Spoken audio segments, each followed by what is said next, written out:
मैं आप सभी का मनु लॉ क्लासेस के YouTube चैनल पर स्वागत करती हूँ। आज के इस सेशन में हम डिस्कस करेंगे एक बहुत ही important topic that is G20. G20 is in news and it is also the most important topic from your examination point of view. So in this particular video, we will discuss all the basic aspects of G20 and we will discuss about the presidency of India as well. So let's start our discussion with the very first thing which we need to understand is the presidency of G20 by India. So if we talk about the presidency, so this is a very important date, that is the December 1, 2022. On this day, we got G20 presidency from Indonesia. Indonesia से यहाँ पे आप देख रहे होंगे Indonesia के और हमारे जो कंट्री के लीडर हैं उन दोनों के बीच में यहाँ पे प्रेसिडेंसी ट्रांसफर हो रहा है और दिसंबर 1, 2022 में हमने इंडोनेशिया से प्रेसिडेंसी ली थी G20 की। Then what is the G20, कैसे ये फॉर्म हुआ, इसके बारे में अगर हम बात करें तो 1999 वाज द ईयर जब G20 का एक आइडिया रखा गया था और इसका फाउंडेशन हुआ था 1999 में after the Asian financial crisis and as a forum of financial ministers and central bank governors meeting. जितने भी आपके इस G20 के मेंबर हैं इसके सारे आपके सेंट्रल बैंक गवर्नर्स और सारे फाइनेंस मिनिस्टर आएंगे और एक जगह बैठ के बात करेंगे जिससे एक कंसेंसस निकल सके और जिससे हम ऐसी ग्लोबल इकोनॉमिक क्राइसिस को डील कर सके। तो इसलिए इस पर्टिकुलर बॉडी को G20 को बनाया गया था in the year of 1999। Then after in 2008 it position was elevated and it becomes a leaders level meet. Here basically G20 को अपग्रेड किया गया था to the level of heads of state or government in the wake of global economic financial crisis of 2007. 2009 में G20 को एक premier forum for international economic cooperation का दर्जा मिलता है और इसी के बाद से G20 इतना ज़्यादा प्रोमिनेंट और इतना ज़्यादा इम्पॉर्टेंट हो जाता है क्योंकि 75% जो आपकी मेजर इकोनॉमीज हैं वो आपका G20 का हिस्सा है। इसके अलावा G20 की अगर हम बात करें, इसके समिट की बात करें तो ये हर साल एनुअली ये होता है और यहाँ पे जितने भी मेंबर्स हैं उनको रोटेशन बेसिस पे प्रेसिडेंसीज मिलती है। तो अभी इंडिया को ये प्रेसिडेंसी मिली है। इसके अलावा G20 का इनिशियल फोकस जो है ये आपके बड़े बड़े इकोनॉमिक गोल्स इश्यूज जैसे कि हमने यहाँ पे देखा इकोनॉमिक क्राइसिस ऑफ एशिया या आपका ऐसे 2008 की जो इकोनॉमिक क्राइसिस थी, 2007 की जो इकोनॉमिक क्राइसिस थी, ऐसे मैक्रो लेवल चीजों पे डिस्कशन करने के लिए इस फोरम को बनाया गया है। इसके अलावा यहाँ पे सिर्फ इकोनॉमी के ऊपर बात नहीं होती, इसके अलावा भी आपका डेवलपमेंट के रिगार्डिंग, हेल्थ के रिगार्डिंग, एग्रीकल्चर के regarding, energy, environment, climate change और एंटी करप्शन के रिगार्डिंग यहाँ पे बात की जाती है। So it is a very big and a very big platform to implement any decision which is with regard to the welfare of maximum amount of people. Now we will discuss that who are the members of G20. ये chart अपने आप में ही बहुत important chart है क्योंकि यहाँ पे आपको 3 ऐसी ऑर्गेनाइजेशन जो बार बार आपके एग्जाम में आती हैं उसको कंबाइन करके दिखाया हुआ है। तो सबसे पहले हम डिस्कस करेंगे about G7, Canada, France, Germany, Italy, Japan, UK and USA. These are the members of G7. If we include Russia also, it will become G8. It was earlier a member of G8, but उसके बाद Russia को exclude कर दिया गया था और यहाँ पे G7 कंट्रीज थी, अभी तक हैं। उसके बाद अगर हम on a broader framework G20 की बात करें तो जो G8 कंट्रीज हैं plus Argentina, Australia, Brazil, China, European union, India, Indonesia, Mexico, Saudi Arabia, south Africa, south Korea और टर्की, ये सब कंबाइन करके आपका बनाते हैं एक बहुत important forum that is the G20 which have 75% of the total global GDP और 3/4 पॉपुलेशन जो है वर्ल्ड का वो इस G20 का पार्ट है। So this is a very important chart, इसको बाय हार्ट कर लीजिए क्योंकि ये बहुत ज्यादा इंपॉर्टेंट है। अब हम आगे बात करेंगे कि हमारा जो अभी G20 इंडिया के प्रेसिडेंसी में हो रहा है उसमें कौन कौन सी आपकी गेस्ट कंट्रीज है।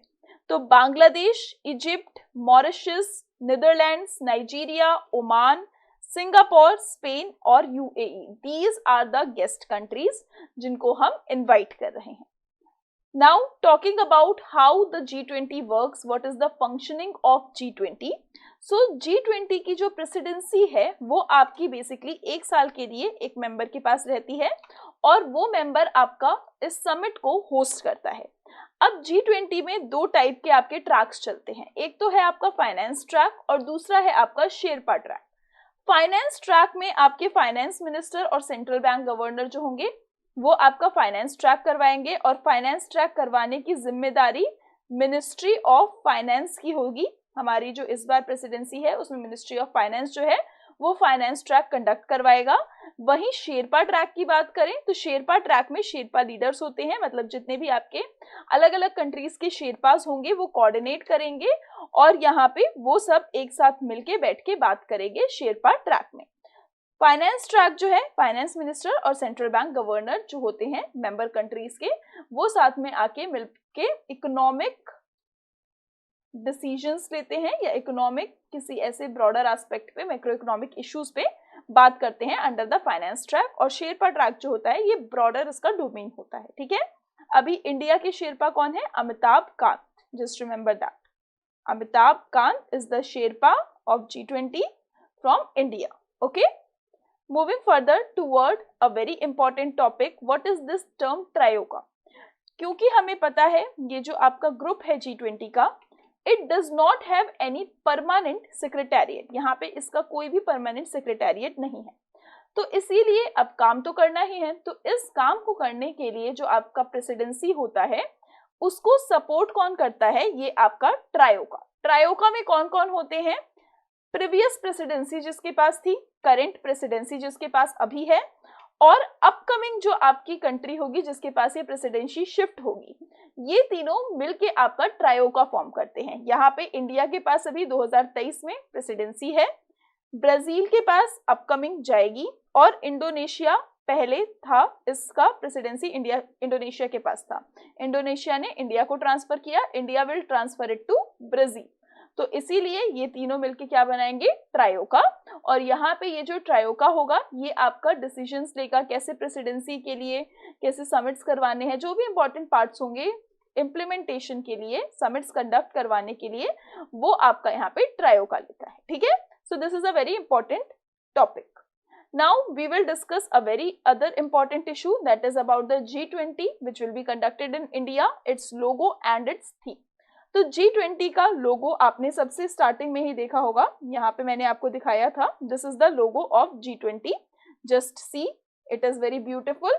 और यहाँ पे ये जो आपका G20 का लोगो है it is basically draws inspiration from the vibrant color of the Indian flag, that is the saffron, white and green and blue color, और साथ में यहाँ पे planet अर्थ को दिखाया गया है with a lotus। Okay, lotus हम सबको पता है इंडिया का नेशनल फ्लावर है और ये आपका रिप्रेजेंट करता है कि चाहे कितनी भी मुश्किलों हो इंडिया जो है वो ग्रो करेगा। और ऑन अ सिमिलर नोट यहाँ पे G20 के थीम को, लोगों को भी ऐसा ही डिजाइन किया गया है।